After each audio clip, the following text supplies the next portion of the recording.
Bonjour. Reine des économies d'énergie et de l'écologie, la chaudière à condensation rejette pourtant de l'acide appelé condensat.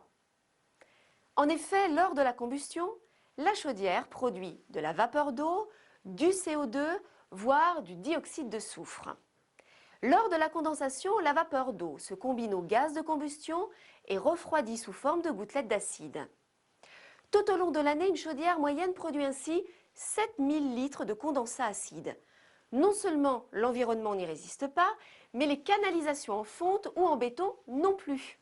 Il est donc obligatoire de neutraliser l'acide avant rejet aux eaux usées conformément à la réglementation en vigueur. Rien n'est plus simple pour vous grâce au filtre neutraliseur mis au point par Polar.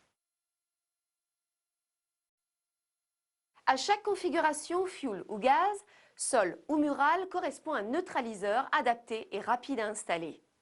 Contrairement au système à base de calcaire, le neutraliseur ne rejette pas de CO2 dans l'air. Ces granules contiennent des molécules naturelles qui neutralisent à la fois l'acide et le CO2.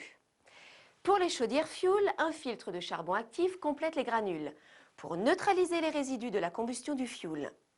Dans tous les cas, le neutraliseur permet d'être en conformité avec la loi et de réduire réellement de 30% ses émissions de CO2. Pour bénéficier de 100% des avantages de la condensation en alliant écologie et sécurité, une solution: offrez un neutraliseur à votre chaudière. À recharger une fois par an lors de l'entretien de la chaudière, le neutraliseur vous simplifie le geste vert.